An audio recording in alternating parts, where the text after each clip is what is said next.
King Von ni msanii maarufu mwenye historia ya kutisha sana. King Von ni msanii hatari ambaye sehemu ya kwanza tuliona maisha ya utotoni mpaka kufikia hatua ya kuingia kwenye magenge ya wahuni na kuwa muuaji hatari zaidi kwenye magenge ya huko Chicago mpaka kupelekea kuingia kwenye matatizo na vyombo vya sheria na kuishia gerezani. Baada ya kusikiliza simulizi ya kwanza, hii ni sehemu ya pili ambayo ina matukio ya kutisha sana ambayo yatakuacha mdomo wazi. Wakati King Von akiwa gerezani, akaunti yake ilikuwa mikononi mwa dada yake, na dada yake aliendelea kuposti ujumbe ambao alikuwa amepewa na Von alipokuwa huko gerezani. Dada yake aliweza kuposti na kusema kwamba King Von amemtuma awaambie maadui zake kwamba akirudi kutoka jela mauaji yataendelea kama kawaida. Na siku ya tarehe 11 mwezi wa pili mwaka 2014, dada yake aliweza kuposti na kusema kwamba ndugu yake atakuwa nyumbani siku ya kesho yake. Na baadaye waliweza kuposti video ya kuonyesha King Von akiwa anakata anchor monitor, video ambayo iliweza kusambaa sana mtandaoni kama sehemu ya kuambia watu kwamba mbabe amerudi mtaani, kuweni makini. Baada ya kurudi kutoka gerezani,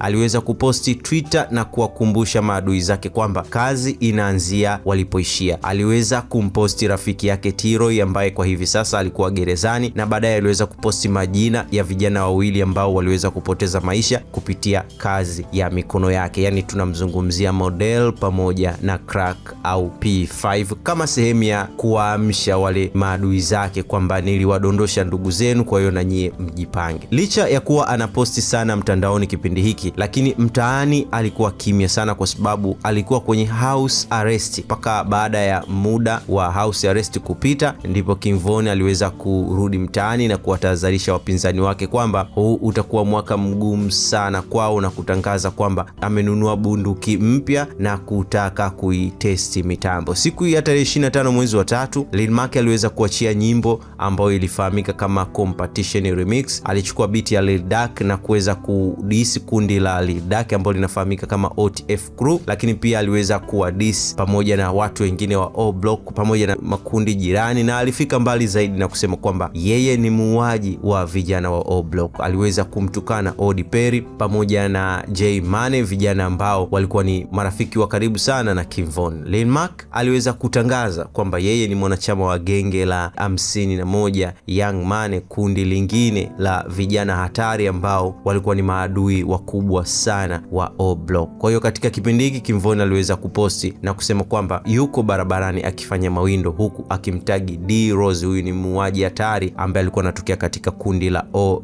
Block, mwenye uhusiano pia na kundi linalofahamika kama 600. Masaa 8 baadaye, muda wa saa 7:30 usiku, kijana Lil Mark Kembo aka Lil Mark akiwa kwenye kituo cha basi, gari aina ya minivan iliweza kuonekana ikiwa na mwendo mdogo, na nyuma waliweza kushuka vijana wawili wakiwa na maski usoni na kumshambulia Lil Mark na kuweza kupoteza maisha. Baadaye gari hili liliweza kupatikana likiwa limechomwa moto, na baadaye ilijulikana kwamba gari lile lilikuwa ni gari la wizi. Kwa hiyo licha ya ushahidi kukosekana, lakini baadaye ilifahamika kwamba vijana waliotekeleza tukio hilo ilikuwa ni King Von pamoja na D-Rose. Vijana hawa kama kawaida yao waliweza kuingia Twitter na kuanza kuposti maneno ya kuwakashifu 51 Young Mane na kuambia kwamba wawe makini, huku wakiweka emoji za kucheka. Na baadaye yeye na D-Rose waliweza kwenda mbali zaidi na kurudi eneo la tukio, huku wakijirekodi, huku wakimkejeli Lil Mark pamoja na kundi lake. King Von alionekana kunogewa na kitu ambacho kilikuwa kinatokea, mpaka dada yake akaweza kuingia kwenye uwanja wa comment na kumwambia awe na mipaka. Kwa hiyo King Von aliweza kumtania dada yake na kumwambia kwamba kifo cha Lil Mark kimemfanya aweze kupendwa na watoto wazuri, kwa hiyo hawezi kuacha kulizungumzia swala hilo. Lakini baadaye King Von aliweza kupotea katika mitandao ya kijamii kama alama ya kuweza kumsikiliza mdogo wake. Kwa hiyo moja ya tweet ambayo iliwauma sana watu ni ile tweet ya kuweza kumdhihaki Model pamoja na Lil Mark kwamba wote waliuliwa kwenye kituo cha basi, na mbaya zaidi ni kwamba vijana hawa wawili walikuwa ni mkubwa na mdogo. Kwa hiyo kwenye familia yao vijana watatu ambaye ni King Doc, Model pamoja na Lil Mark wote waliuliwa na mtu mmoja ambaye ni King Von. Lil Mark alifariki siku 3 baada ya kuachia nyimbo yake, na nyimbo yake ilifanya vizuri sana, lakini bahati mbaya hakuweza kushuhudia mafanikio yake. Baadaye Lil Durk alionekana kwenye sehemu ambayo Lil Mark alikuwa amefariki na kuposti akiwa anaongea kwamba sehemu ile ni sehemu maarufu sana, huku akiwa anamaanisha kwamba sehemu ile ndio sehemu ambayo msanii aliyemdis aliweza kufariki dunia. Mpaka hivi sasa mauaji ndio yalikuwa yanamfanya King Von awe maarufu mtaani, lakini mauaji yaliyofuata ndio mauaji yaliyomfanya King Von awe maarufu zaidi, na ndio mauaji ambayo King Von alijivunia zaidi. Maana licha ya kuindana mitandaoni na kutengenezeana mitego mikali, lakini aliweza kufanikiwa kuingia kwenye documentary ambayo ilikuwa inasimulia maisha ya mtu aliyemuondoa uhai wake. Tunamzungumzia mwanadada mwenye kipaji cha kutumia silaha kwa kiwango cha juu sana anayefahamika kama Gakira Barnes au Ki. Huyu ni mwanadada maarufu ambaye alifanikiwa kuingia kwenye kurasa za mbele za gazeti la Sun Times. Huyu ni mwanadada maarufu huko Chicago aliyofahamika kama muuaji hatari wa kike aliyefariki akiwa na miaka 17 huku akiwa ameshaua watu zaidi ya 17 kwa mikono yake mwenyewe. Maisha ya mwanadada huyu yanafanana na maisha ya mwanadada aliyefahamika kama Snoop kwenye tamthilia ya The Wire ambayo inarushwa katika HBO. Ni mwanadada ambaye alikuwa karibu sana na Tuka. Huyu ndio kijana wa kwanza aliyefariki katika kundi la STL, kijana ambaye aliuliwa na vijana wa O Block. Inaaminika kwamba kutokana na maumivu aliyoyapata aliapa kulipa kisasi kwa muuaji wa rafiki yake na aliweza kufanikiwa kumuua Odi Perry. Huyu ni kiongozi wa kundi la Black Disciple na baadaye kundi hilo liliamua kubadilisha jina la kundi lao na kujiita O Block kama sehemu ya kumwenzi kiongozi wao aliyeuliwa na mwanadada huyu. Kwa hiyo licha ya kuwa katika makundi tofauti, lakini King Von pamoja na mwanadada Ki walitokea kuwa na mahusiano ambayo yalikuwa yana utata sana. King Von alitokea kumpenda sana mwanadada huyu. Haikujulikana kama alikuwa anampenda au alikuwa anamweka kwenye mtego ili kuweza kumuua kirahisi. Walitumia muda mwingi kuweza kuchati kwenye mitandao ya kijamii huku King Von akielezea hisia zake kwake, lakini baadaye waliishia kukumbushana kwamba wao ni maadui na kila mmoja alionyesha kufurahia vifo vya maadui zao, na walionyesha kwamba kila mmoja kamsababishia mwenzake maumivu na kila mmoja ana haki ya kulipa kisasi. Tarehe 25 mwezi wa pili mwaka 2012 King Von aliweza kuandika kwenye Twitter yake akidai kwamba amempiga msichana wa Gangsta Disciple kwenye treni, huku mwanadada Ki akiweza kujibu na kusema kwamba ameumia sikio pamoja na uso, lakini yeye hana shida kwa sababu bunduki yake itaweka shimo kwenye paji la uso wa King Von. Aliweza kusisitiza na kumwambia King Von kwamba ni bora angemuua siku hiyo, maana yeye akikutana naye hawezi kumwacha hai. King Von aliweza kujibu na kusema kwamba anadhani ameanza kumpenda mwanadada huyu ambaye ni mpambanaji na ni maarufu sana mtaani kwao. King Von alianza kumtaja mara kwa mara mitandaoni huku akimuita mke wake, na kuna tweet ambazo King Von alikuwa anachati na dada yake na kuweza kumwambia kwamba anataka kumuoa mwanadada Ki, kwa hiyo anataka aweze kumpelekea posa au aweze kumtengenezea mazingira. Kuna mtu ambaye alifanikiwa kuhaki akaunti ya King Von na kusema kwamba alikutana na message ambazo King Von alikuwa anachati na mwanadada Ki uko inbox au uko DM. Mwanadada Ki aliweza kumuuliza King Von, ni kweli O Block wanapanga kumuua? King Von aliweza kujibu na kumwambia kwamba hawezi kumdanganya, kwamba O Block wanataka kumuua kila mtu kwenye kundi lao ambaye watafanikiwa kukutana naye, maana hiyo ndio itakuwa siku zake za mwisho zimefika. Lakini aliweza kusema kwamba yeye hafikiri kumuua mwanadada huyo kwa sababu anamkubali sana. King Von alimuuliza mwanadada Ki kama ana mpango wa kuacha maisha ambayo anaishi, na mwanadada Ki aliweza kumjibu na kumwambia kwamba hawezi kuacha maisha hayo kwa sababu ndiyo maisha ambayo ameyachagua mpaka hivi sasa. Kwa hiyo siku ya kuacha maisha hayo ni siku ambayo yeye atapoteza maisha, ndio itakuwa mwisho wa maisha hayo ambayo anaishi. Mwanadada Ki aliweza kumuuliza King Von, vipi upande wako wewe, unatamani kuacha maisha hayo? Na King Von aliweza kumjibu na kumwambia kwamba hana mpango wa kuacha maisha hayo, labda na yeye aweze kupoteza maisha ndio itakuwa mwisho wa maisha hayo. Aliweza kumuuliza kama anamuogopa mwanadada Ki, lakini King Von aliweza kumjibu na kumwambia kwamba hawezi kumuogopa kwa sababu yeye ana shabaha kuliko mwanadada Ki, lakini pia kama angekuwa anamuogopa asingempiga siku ile kwenye treni. Mwanadada Ki aliweza kumwambia kwamba kama angepata nafasi kama ambayo yeye aliipata, basi mara hii leo King Von asingekuwa duniani kabisa. Na King Von aliweza kumjibu na kumwambia, nilikuwa na bastola lakini sikuweza kukuua kwa sababu kulikuwa na watu ambao walikuwa wananifahamu, lakini pia kulikuwa na polisi pembeni ambao walikuwa kando kando ambapo nisingeweza kutekeleza tukio hilo, na ndio maana sikuweza kukuua. Na mwanadada Ki aliweza kusema, tutakuja kuonana siku moja, maana sasa hivi naona unanikimbia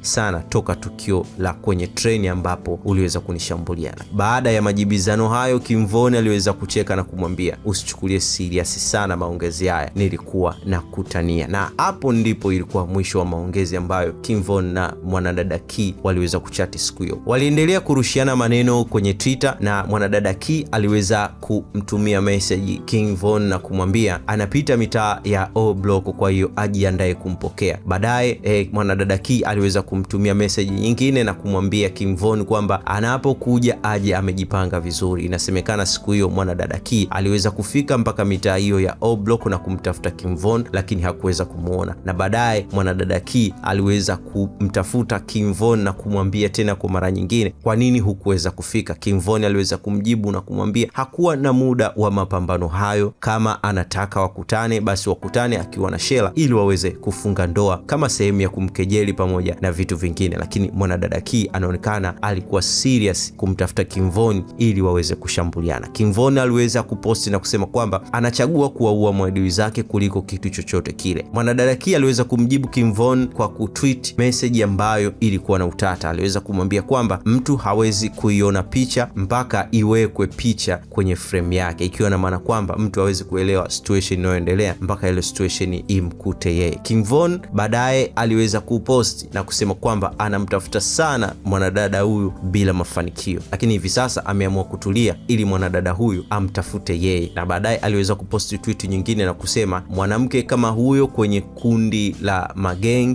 kupoteza uhai ni lazima, na kipindi hiki hana masiara na mtu yoyote, kwa hiyo inabidi wawe makini kwa sababu safari hii ataweza kuchagua mtu yoyote. Kesho yake mida ya asubuhi mwanadada Key aliweza kuposti na kusema mwisho wa siku wote tutakufa pia. Kesho yake mwanadada Key aliweza kuposti location ya sehemu ambayo watakuwepo, sehemu ambapo watakuwa wanaomboleza kifo cha rafiki yao Lil Mac. Kim Von aliweza kupata location ya mwanadada huyo na kuweza kuchukua gari mpaka kuelekea sehemu hiyo na kuweza kufanikiwa kumkuta mwanadada huyo akiwa nje ya nyumba pamoja na marafiki zake. Kim Von aliweza kutokea na kuweza kushambulia risasi maeneo yale na vijana wale waliweza kuamka na kukimbia, lakini mwanadada Key alikuwa wa mwisho kukimbia na risasi iliweza kumpata mguuni na kuweza kudondoka chini akiwa anatambaa kujikokota kwa ajili ya kuweza kujinusuru dhidi ya mashambulizi ya risasi yaliyokuwa yanatokea. Basi Kim Von aliweza kumshambulia mwanadada huyo, risasi ya mguu, risasi ya kifuani, risasi ya kwenye taya pamoja na risasi ya shingo. Kitendo hicho kilipelekea mwanadada Key kuweza kufariki dunia. Kwa hiyo licha ya matukio mabaya ambayo mwanadada Key alikuwa ameyafanya, lakini alikuwa ni msichana mdogo sana ambaye alikuwa ni mchangamfu, ambaye kundi lake liliweza kumpenda sana, lakini pia aliweza kupata umaarufu mkubwa sana kwenye mitandao ya kijamii. Kwa hiyo kifo chake kilikuwa ni gumzo sana. Inasemekana kwamba mtu wa kwanza ambaye aliweza kupoteza maisha kwa kutumia mikono ya mwanadada huyu, kipindi hicho mwanadada huyu alikuwa ana miaka 14 tu. Kwa hiyo unaweza kaona changamoto ambazo mwanadada huyu aliweza kupitia pamoja na mambo mengine. Kuna story ndefu sana ambayo inamhusu mwanadada huyu. Story hiyo iliweza kuzungumziwa sana katika documentary tofauti, hasa documentary za media kubwa, na baadhi ya watu waliweza kushiriki na kuweza kumjua vizuri mwanadada huyu. Kwa hiyo ndani ya story ya mwanadada huyu ndipo story ya Kim Von nayo iliweza kuibuka. Kim Von hakurudi mtaani na kuanza kumdhalilisha mwanadada huyu kama alivyokuwa anafanya kwa watu wengine, lakini aliweza kuposti na kusema kwamba haogopi magenge ambayo ni maadui zake, lakini aliweza kuzungumzia kwamba hata yeye amepoteza marafiki zake wengi sana, kwa hiyo maadui zake lazima walipize kisasi kwa walichokifanya. Baadaye aliweza kuposti tweet ya mwanadada Key na kusema kwamba watu hawawezi kuona picha mpaka uwaweke kwenye frame. Kim Von aliendelea kujisifu na kusema kwamba anapambana kushindana na rafiki yake T-Roy na ana mpango wa kuendelea na mashambulizi hayo. Aliweza kuposti picha yake aliyopigwa wakati anaingia jela na kusema kwamba ni bora wasingemwachia, maana na mpango wa kufanya ubaya zaidi. Kutokana na wasanii wakubwa kuwa wanampongeza kwa kitendo cha kumuua mwanadada Key, mitandao mingi ilikuwa inazungumzia story hiyo na ilikuwa inazungumzia inakuwaje watu wanazungumzia hili swala hadharani bila polisi kuchukua hatua, na hatimaye polisi iliweza kuchukua hatua na kumkamata Kim Von na kutaka kumshtaki kwa kumuua mwanadada Key, lakini alifanikiwa kujieleza na polisi wakakosa ushahidi wa kumfunga na kuamua kumwachia huru. Kim Von alipokuwa anaulizwa kuhusu kumuua mwanadada Key, alikuwa anakataa na kuonyesha kwamba na yeye pia anamisi mwanadada huyo licha ya kuwa na uadui, lakini pia aliweza kushiriki kwenye documentary hiyo ambayo ilitengenezwa na media kubwa kwa ajili ya kuelezea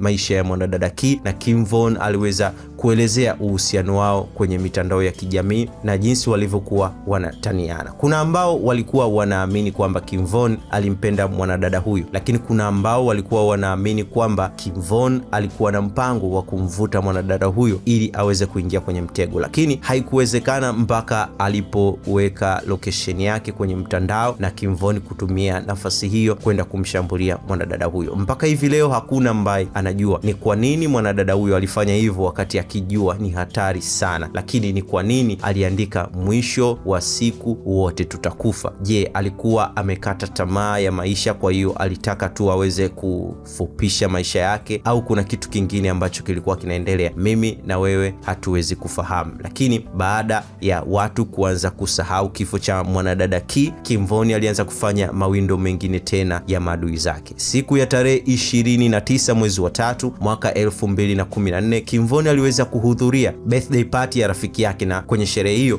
kulikuwa kuna vijana watatu ambao walikuwa ni kundi ambalo lilikuwa na uadui mkubwa na kundi la Kim Von. Na Kim Von baada ya kutaka kuanzisha fujo, mama wa mtoto ambaye alikuwa wanasherehekea birthday yake aliweza kumkataza Kim Von na kumuomba kwamba Kim Von asianzishe fujo, aondoke eneo lile. Kim Von aliweza kutoka katika eneo lile na kwenda kumtafuta rafiki yake anayefahamika kama Big Mac na kumwambia waende mawindoni kuwawinda vijana hao. Waliweza kurudi kwenye sherehe hiyo wakiwa wamejipanga na silaha. Wakiwa njiani, Kim Von aliweza kupiga simu kwa kijana ambaye alikuwa kwenye sherehe hiyo na kumwambia kwamba watoe watoto ambao wako maeneo ya nje kwa sababu wanarudi kukiwasha. Walivyofika mahali pale, Kim Von aliweza kukimbia maeneo ambapo wale vijana watatu walikuwepo, na kabla Kim Von hajafika, vijana wale walianza kukimbia na kupelekea Kim Von kuanza kufyatua risasi, lakini vijana wale walifanikiwa kutoroka. Lakini risasi moja iliweza kumpata kijana mmoja mwenye miaka 19, alikuwa anafahamika kama Malcolm, kijana ambaye alikuwa hausiki kabisa na vita ya magenge iliyokuwa inaendelea mahali pale, lakini alikuwa mahali pale kwa ajili ya kusherehekea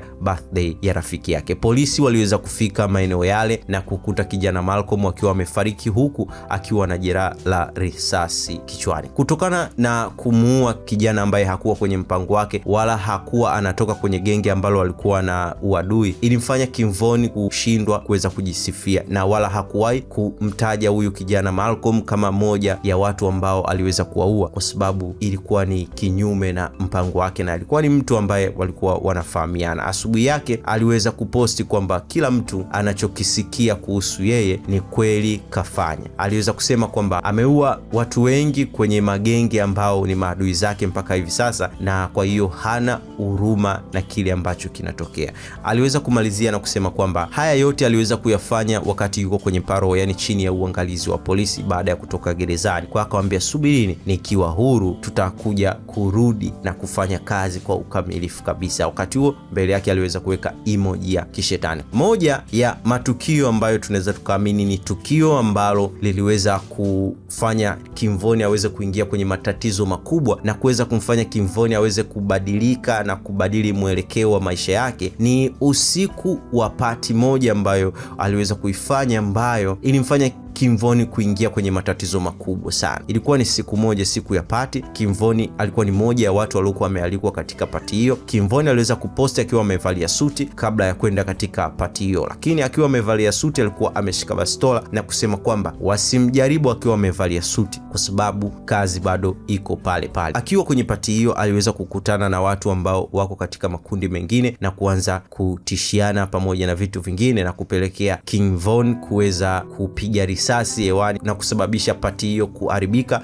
na watu kukimbia pamoja na vitu vingine, na hatimaye polisi waliweza kufika maeneo hayo na kuweza kutuliza fujo. Kwa hiyo kitendo hicho kilipelekea polisi kuweza kumkamata Kim Von na kumweka chini ya kizuizi kwa nia ya kutaka kumtafutia makosa ambayo yatamuingiza jela moja kwa moja. Siku mbili baadaye, yani siku ya tarehe 24 mwezi wa 6 mwaka 2014, baadaye rafiki yake Big Mike pia aliweza kukamatwa na kushtakiwa pamoja na Kim Von kwa kesi ya mauaji ya Malcolm Stark, hiyo kijana ambaye aliuliwa kwa bahati mbaya, pamoja na jaribio la kuwaua wale vijana wengine watatu. Kwa hiyo kesi hiyo iliweza kuwasababisha waweze kuingizwa rumande au kuingizwa gerezani toka mwezi wa 6 mwaka 2014 mpaka mwezi wa 12 mwaka 2017. Rafiki yake na Kim Von aliweza kukubali kukiri makosa ili kupunguziwa adhabu kwa masharti ya kukubali kusimama kama shahidi, na ushahidi ambao angeweza kuzungumza ni ushahidi ambao ungeweza kumfunga King Von pia. Lakini dakika za mwisho Big Mac aliweza kukataa kukiri makosa, na dakika za mwisho upande wa serikali uliweza kukosa ushahidi wa kutosha kupelekea King Von kufungwa jela kwa miaka mingi na kupelekea King Von kuweza kuachiliwa huru kwa sababu hakukuwa na ushahidi wa kutosha. Inasemekana kwamba baada ya Big Mac kukataa kutoa ushahidi, inasemekana